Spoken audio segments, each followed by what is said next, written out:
After 37 years, we finally found out what really happened to Andy Gibb, and it's worse than we thought. Andy Gibb was born Andrew Roy Gibb on March 5, 1958, in Manchester, England. He was the youngest of the Gibb Bros, a family whose name became famous for amazing music through the huge success of the Bee Gees. Unlike his older brothers, Barry, Robin, and Morris, Andy wasn't part of the original Bee Gees group, but he was meant to make his own amazing mark on the music world. His childhood was split between England and Australia, where the Gibb family had moved in the mid-1960s. This move shaped Andy's early life, giving him a taste of both British and Australian cultures and building the foundation for his music journey. From when he was young, Andy had a natural gift for music. His boyish charm, easy charisma, and naturally warm voice hinted at the star he would become. Andy's professional music career took off in the mid-1970s, pushed forward not only by his obvious talent, but also by the help and songwriting skills of his brothers.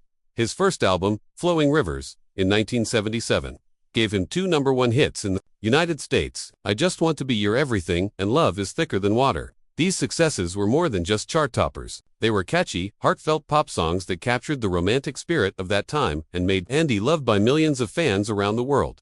His ability to show raw emotion through a silky smooth high voice and heartfelt singing set him apart as one of the most unique voices of the late 1970s. By 1978, Andy's fame had reached amazing heights with his second album, Shadow Dancing. The title track became his third straight U.S. #1 single, an incredible achievement that put him with only a few others in pop history.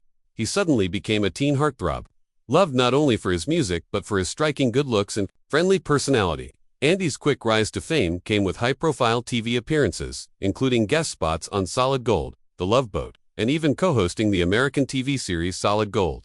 He was also romantically linked to famous women of the time like Dallas star Victoria Principal, which made the public even more fascinated with his personal life. In early 1987, Andy Gibb, who had long struggled with drug problems, entered another drug rehab program. This wasn't his first time trying to get clean, as Gibb had fought addiction for most of his adult life, facing many setbacks that had messed up both his personal life and his promising music career. Despite the challenges, this time felt like a moment of careful hope for him. Gibb truly believed he had finally beaten his destructive habits.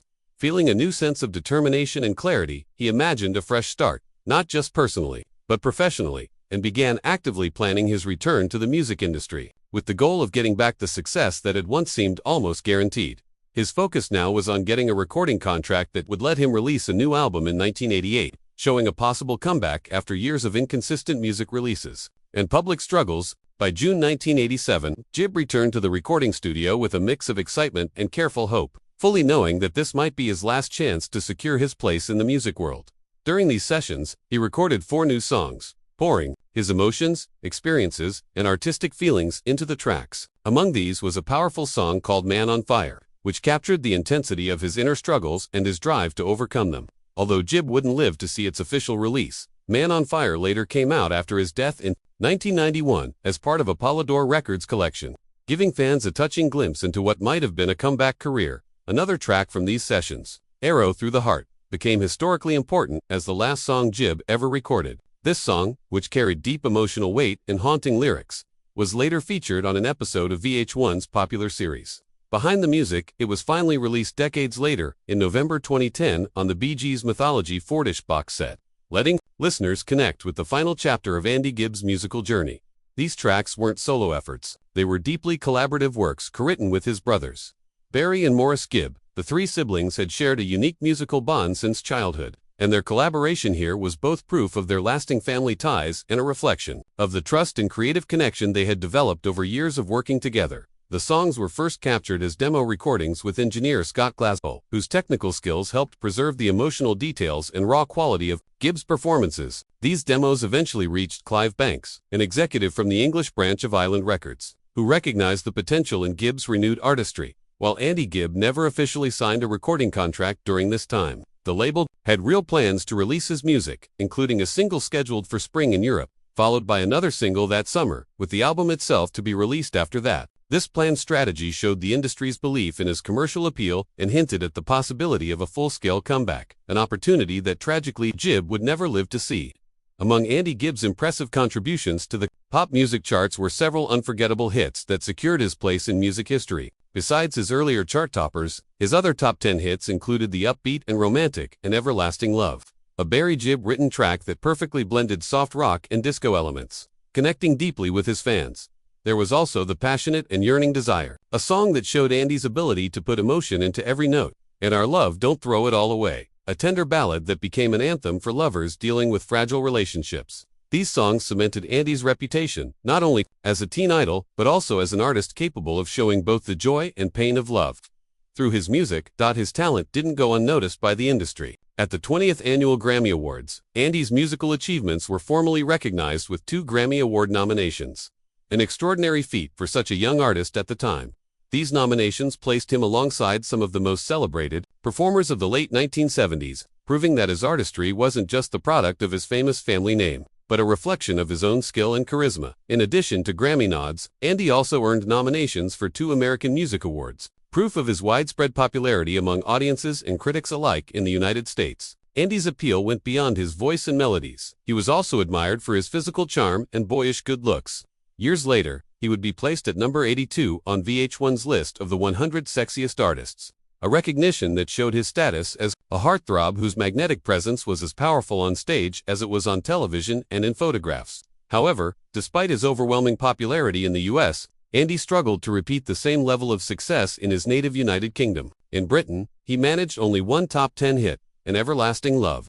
This difference in chart performance between the 2 countries hinted at the challenges of maintaining an international career, even for someone with immense talent and a high family. Unfortunately, as the 1980s went on, Andy's life began to take a darker turn. The pressures of fame, combined with personal insecurities and the relentless demands of the entertainment industry, led him down a self-destructive path. He became increasingly unreliable, often missing performances, rehearsals, and professional commitments. His once bright and promising career began to fall apart as he sank deeper into a mess of drugs, alcohol, and reckless behavior. This troubling decline not only damaged his professional reputation, but also strained his personal relationships. The consequences came fast and were severe. Andy was removed from high-profile musical theater productions like The Pirates of Penzance and Joseph and the Amazing Technicolor Dreamcoat, both of which had been promising ways to expand his career beyond the pop charts. In 1981, he was also fired as the co-host of the popular television music program Solid Gold, a role that had given him weekly exposure to millions of viewers. These losses dealt crushing blows to his career momentum. Amid the mounting chaos, Andy's mental and emotional health began to suffer. The combination of career setbacks, substance abuse, and inner turmoil threw him into a deep depression. Financially, he was also in trouble. By 1987, after years of poor decisions and mounting debts, he declared bankruptcy. This public financial collapse marked a painful low point in a life that had once seemed destined for limitless success. The sparkle that had once surrounded Andy Gibb was now dimmed by a painful reality. A young man with extraordinary gifts, brought low by the pressures and temptations of the very world that had once embraced him. Andy Gibb's personal life took a significant turn on July 11, 1976, when at just 18 years old, he married Kim Reeder, an Australian native he had met while living in Sydney. At the time, Andy's music career was still in its early stages, and the marriage was marked by the challenges of youth, distance, and the pressures of a budding career. Their relationship, though passionate at first, quickly became strained, due to Andy's growing fame, increasing work commitments, and the long separations caused by his rising career trajectory. Less than 2 years later, the couple's differences became impossible to resolve, leading to their divorce on January 15, 1978. However, their story didn't end with the legal end of their marriage. Just 10 days after their divorce, on January 25, 1978, Kim gave birth to their daughter Peta in Sydney, Australia. The timing meant that Andy, now living mostly abroad, wasn't present for her birth. Despite the immense joy a child can bring, Andy's connection to Peta would remain limited throughout his life. Reports show that he met her only once. In 1981, during a brief visit to Australia, that single meeting was bittersweet, an encounter filled with curiosity and emotion, but one that sadly didn't lead to an ongoing father-daughter relationship. Peta grew up with her mother in Australia and used the name Peta J. Reeder Gibb, reflecting both sides of her family heritage. As an adult, she developed a deep love for animals, particularly Staffordshire Bull Terriers, and became a respected breeder within the Australian dog community. Her expertise and dedication to the breed eventually led her to become a dog show judge in New South Wales, where she earned a reputation for her knowledge and fair judging style. In her personal life, Peta found happiness when she married Matt Weber in January 2008, beginning a new chapter far removed from the fame and turbulence of her father's world. Meanwhile, in January 1981, during a guest appearance on The John Davidson Show, Andy's life took another romantic turn. It was there that he met Victoria Principal, the glamorous actress best known for her role as Pamela Barnes-Ewing on the hit television series Dallas. Their meeting sparked an immediate connection, two attractive, high-profile entertainers drawn together by mutual charm and charisma. The pair soon began a romantic relationship that would captivate the entertainment press, blending the world of music and television into a highly publicized love affair. For decades, fans of Andy Gibb, the youngest brother of the legendary Bee Gees, were left with a haunting question that seemed to hang in the air like an unfinished song. What really happened to him? His sudden death in March of 1988, just days after his 30th birthday, shocked the music world. The official explanation was heart failure, a rare tragedy for someone so young. But the whispers, speculation, and rumors never truly stopped. Some believed it was simply the result of years of hard living catching up to him. Others suspected there was something deeper, more complicated, and more heartbreaking than the public had been told. For years, friends, family members, and devoted fans could only piece together fragments of the truth from interviews, memoirs, and the occasional rare admission. The mystery became more than just curiosity. It became a wound in pop culture history. Andy had been a bright star who rose meteorically in the late 1970s with hits like I Just Want to Be Your Everything and Shadow Dancing, and his fall from grace seemed equally sudden and baffling. After his passing, there was a respectful silence from those closest to him, as if some truths were too painful to voice, while his older brothers, Barry, Robin, and Maurice, occasionally spoke about his personal struggles. They often chose their words carefully, leaving vast gaps in the story. For many years, the public story was that Andy had simply lost his way and couldn't recover, but insiders hinted there was far more behind his decline than anyone wanted to admit. Then 37 years later, a combination of personal revelations, private letters, and long-suppressed interviews began to shed light on the reality of Andy Gibb's final years. Former colleagues, friends, and even medical professionals who had treated him started to come forward, breaking a silence they had kept out. Of loyalty and grief, what came out wasn't the neat, tragic story that fans had long imagined. It was a much messier roar and more painful truth.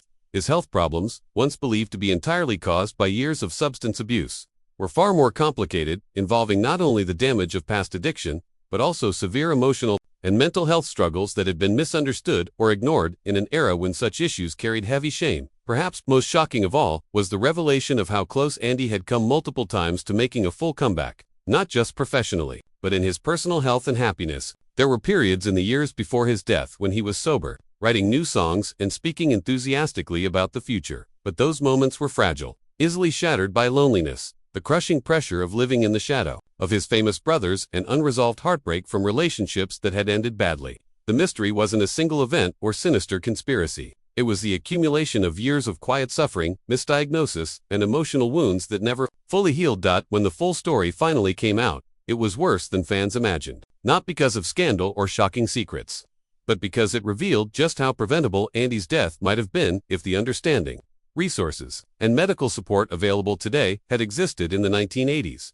It painted a picture of a man who wasn't simply a fallen star, but a deeply sensitive soul who battled more than the public ever knew. For those who had loved his music and mourned his loss, the truth was bittersweet. The mystery was solved, but it left behind an even heavier sadness, knowing that Andy Gibb's life could have been so much longer, and his music could have graced the world for decades more.